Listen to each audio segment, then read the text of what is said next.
గోవిందాయ నమః. అందరికీ జయ శ్రీరామ్. కృష్ణం వందే జగద్గురుం. భగవద్గీత 3వ అధ్యాయము 5వ శ్లోకం. నహి కశ్చిత్ క్షణమపి జాతు తిష్టత్య కర్మకృత్ కార్యతే హ్యవసః కర్మ సర్వః ప్రకృతిజైర్గుణైః. ఏ మనుష్యుడైనను ఏ కాలమునందైనను క్షణమాత్రము కూడా కర్మను ఆచరింపకుండా ఉండలేడు. ఇందు ఎట్టి సందేహమునకు తావులేదు. ఎందుకంటే మనుషులందరూ ప్రకృతి జనితములైన గుణములకు లోబడి కర్మలను చేయుటకు బాధ్యులగుదురు. ప్రతి వ్యక్తియు కర్మను ఆచరింపవలసియే ఉండును. ఈ కర్మ అనేది ఎంత ప్రధానమైనది, అది తప్పించుకోలేనిది, చేయకుండా ఉండలేనిది. కానీ దానిలో దోషములు దొరలకుండా, పాపము కలగకుండా ఆ కర్మ ద్వారానే భగవంతుని పొందే విధానం ఒకటి ఉంది. అది తెలుసుకుని కర్మలు ఆచరిస్తే మంచిది. కర్మ ఎంత గొప్పది, ఎంత ముఖ్యమైనది ప్రాణి జీవితంలో అనేది భగవంతుడు ఇక్కడ వివరించి చెప్పే ప్రయత్నం చేస్తున్నాడు. ఏ మనుషుడైనను ఏ కాలమునందైనను క్షణమాత్రము కూడా కర్మను ఆచరింపకుండా ఉండలేడు. పుట్టినది ఆదిగా ఒక ప్రాణి లేదా ఒక మనిషి అలాగ స్తబ్దుగా ఉండగలుగుతాడు. ఏదో ఒకటి కలబెట్టడం నేర్చుకుంటాం. కాస్త బోర్లబడి దోగాటము తప్పడడుగులు ఎట్టడం మొదటి దగ్గర నుండి కర్మలు ఆరంభమవుతాయి ప్రాణులకి, పిల్లలకి. అది కదిలించి ఇది కదిలించి అలా చేసి ఇలా చేసి భావనలను నేర్చుకొని ఒకళ్ళంటే ఇష్టం, ఒకళ్ళంటే ఇష్టం ఉండదు. ఒకళ్ళ దగ్గరికి వెళతారు, ఒకళ్ళ దగ్గరికి వెళ్ళరు. ఒక వస్తువుని ప్రేమ అవుతుంది, ఒక వస్తువు నచ్చదు. కొన్ని పనులు చేయడం ఇష్టం అవుతాయి, కొన్ని పనులు చేయడానికి ఇష్టం ఉండవు. ఈ యాక్టివిటీస్ పిల్లలు కాస్త ఎదుగుతూ ఉన్నప్పటి నుంచి బాల్య చేష్టల నుండి ఆరంభమవుతాయి. ఈ ఆరంభమైనవి ఎప్పుడు ఆగుతాయి? మనం పోతే ఆ శరీరంలో జీవుడు వెళ్ళిపోతే అప్పుడు ఆగుతాయి. అప్పటి వరకు అవసాన దశలో ఏదో ఇక హాస్పిటల్ బెడ్ మీద పడి ఉంటే తప్ప అవసాన దశ వరకు కూడా ఏదో ఒకటి ఓపిక కొద్దీ చేస్తూనే ఉంటాం. కర్మ చేయకుండా స్తబ్దుగా అలా ఎవరైనా కూర్చొని ఉండగలుగుతారా? కుదరదు. అది ఆవశ్యకము, కర్మను ఆచరించవలసే ఉండును. ఇందు ఎట్టి సందేహమునకు తావు లేదు అని పరమాత్మ స్పష్టంగా చెప్తున్నారు. డౌట్ పడాల్సిన అవసరం లేదు. మేము మహాజ్ఞానులమండి, మేము తపస్సంపన్నులమి, మేము ధ్యానయోగులమి, మేము ఇంకేదైనా భక్తి యోగం చేసిన వాళ్ళము, ఇట్లాగే ఎంతమంది ఎన్ని యోగాలు చేస్తామని చెప్పినా ఏ యోగం ఆచరించేవాడైనా తపస్సు ఆచరించేవాడైనా సరే కర్మ చేయాల్సిందే కదా. ఏదో ఒకటి ఆచరణ అన్నది లేకుండా ఎట్లా ఉంటుంది? భగవంతుని పొందాలన్నా కూడా కొంత ఆచరణ సాధన చేయాల్సింది, అవునా కదా? కర్మ అనేది చేయకుండా ఏ ప్రాణికి తప్పదు. అందులో సందేహం అనేది అణుమాత్రం కూడా లేదు. సందేహానికి అసలు తావే లేదు అని స్వామి స్పష్టంగా చెప్తున్నారు. ఇంకా ఎందుకంటే మనుషులందరూ ప్రకృతి జనితములైన గుణములకు లోబడి కర్మలను చేయుటకు బాధ్యులగుదురు. ప్రకృతి జనితమైన గుణములకు లోబడి, ఇది బాగా అండర్లైన్ చేసుకోవాలి. మనిషి రకరకాల పనులు చేస్తాడు. రకరకాల పనులు చేయమని మనస్సు ప్రేరేపిస్తూ ఉంటుంది. రకరకాల ఆలోచనలు చేస్తూ ఉంటాడు. అతని ఆలోచనలు ఆచరణలో పెట్టడమే కర్మలు చేయడం అంటే. మరి ఈ ఆలోచనలు ఎక్కడి నుంచి మొదలవుతాయి? ఈ బుద్ధి భావనలు ఇవన్నీ ఎక్కడి నుంచి మొదలవుతాయి? ప్రకృతి జనితములైన గుణములు ఇంద్రియాలు తీసుకుంటాయి, బుద్ధికి మనసుకు అప్పచెప్తాయి. సత్వగుణము, తమో గుణము, రజోగుణం ఈ ప్రకృతిలో నుండి మనిషికి ఎంటర్ అవుతాయి అన్నమాట. సంస్కారాలు మర్చుకోవడం అంటే అదే. దానికి తగ్గట్టుగా మనసు పనిచేయడం మొదలెడుతుంది. దానికి తగ్గట్టుగా ఈ ప్రాణుల ఆలోచనలు మొదలవుతాయి.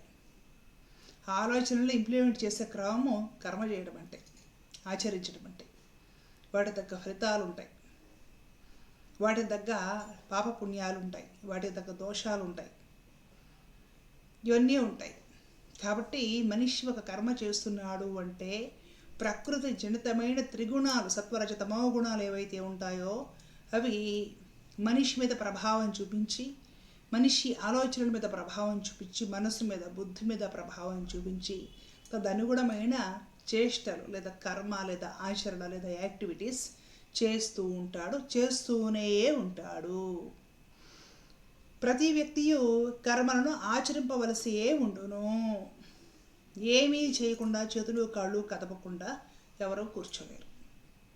భగవంతుడు చేతులు కాళ్ళు ఇవ్వకపోయినా కూడా తన ఆలోచనల ద్వారా ఏదో ఒక పని అయితే చేస్తూనే ఉంటాడు.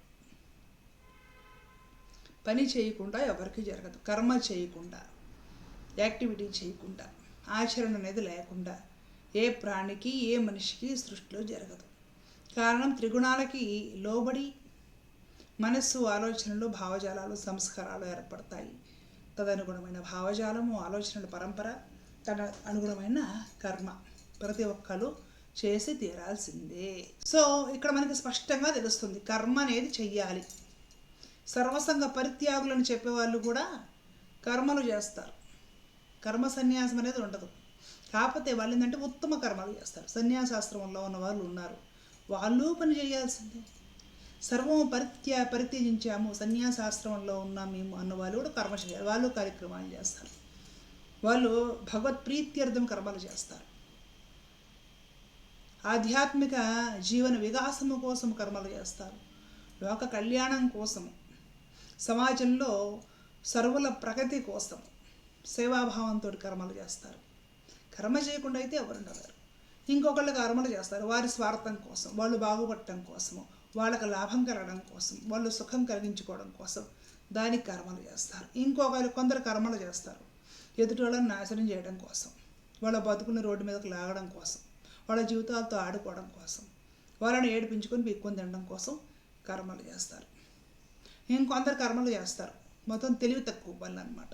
ఇంటి మీదకి ఎసరు తీసుకొచ్చేవి, తల్లిదండ్రులు తలలు పట్టుకునేవి, ఇంట్లో వాళ్ళందరూ కూడా పరువు తక్కువగా భావించి తలదించుకునేవి, ఏడుచుకునేవి. ఇలాంటి తెలివి తక్కువ దద్దమ పనులు కొందరు చేస్తారు. కర్మలు అయితే అందరూ చేస్తారు. తెలియని బాల్యలీలలో పసిపిల్లలు అమాయక పనులు చేస్తూ ఉంటారు. వాళ్ళు చేసే కొన్ని పనులు నవ్వు తెప్పిస్తూ ఉంటాయి, కొన్ని పనులు చికాకు తెప్పిస్తూ ఉంటాయి, 2 దెబ్బలు వేద్దామనిపిస్తూ ఉంటుంది అనమాట. తెలుస్తున్న బాల్యంలో అజ్ఞానంలో కర్మలు చేస్తూ ఉంటారు. తెలిసి కూడా అజ్ఞానంలో ఉన్న వాళ్ళు, వయసు వచ్చి కూడా అజ్ఞానంలో ఉన్న వాళ్ళు అజ్ఞానపూరితమైన కర్మలు చేస్తారు. పిల్లలు చేసేవి పసితనం కదా అని వదిలేస్తాం. పెద్దలు చేస్తే జీవితాలు నాశనం అయిపోతాయి, తలబట్టు కూర్చుంటాం, నష్టపోతాం. కొందరు మాకే అంత తెలుసుని అహంకారపూరితంగా ఎవరు చెప్పినా వినకుండా కర్మలు నిర్వర్తిస్తూ ఉంటారనమాట. వాళ్ళ కూడా ఇబ్బందులు వస్తాయి. అంటే కర్మలు అందరూ చేస్తారు, కానీ కర్మలు చేయడంలో గుణాలు వేరన్న విషయం ఇక్కడ అర్థమైపోతుంది. ఈ గుణాలు ఎక్కడి నుంచి సంభవిస్తాయంటే ప్రకృతి నుండి మనకు సంభవిస్తాయి. త్రిగుణాలు, సత్వరజ తమో గుణాలు. వీటి ప్రేరేపణ వలన, వీటి ప్రభావం మన మీద ఉండటం వలన తదనుగుణమైన కర్మలు చేస్తూ ఉంటాం. మనము కర్మల నుండి అయితే తప్పించుకోలేము. కర్మలు చేయాల్సింది, ఆచరణ లేదా యాక్టివిటీ చేయాల్సిందే. చేసేవాడికి కర్త అని పేరు, చేసే ఆచరణకి కర్మ అని పేరు. ఇంతవరకు పరమాత్మ ఈ శ్లోకంలో చెప్తున్నారు. ఇంతేనా? కర్మల గురించి ఇంకేమైనా ఉందా? ఇంకా అసలు లోతుగా తెలుసుకోవాలి అంటే దీనికోసం పరమాత్మ 2వ శ్లోకంలో, దీని తర్వాత శ్లోకంలో ఇంకా కాస్త వడ్డించారు గట్టిగా. దాని గురించి తర్వాత వీడియోలో తెలుసుకునే ప్రయత్నం చేద్దాం. ధర్మో రక్షిత రక్షిత. జై శ్రీమన్నారాయణ. కృష్ణార్పణం.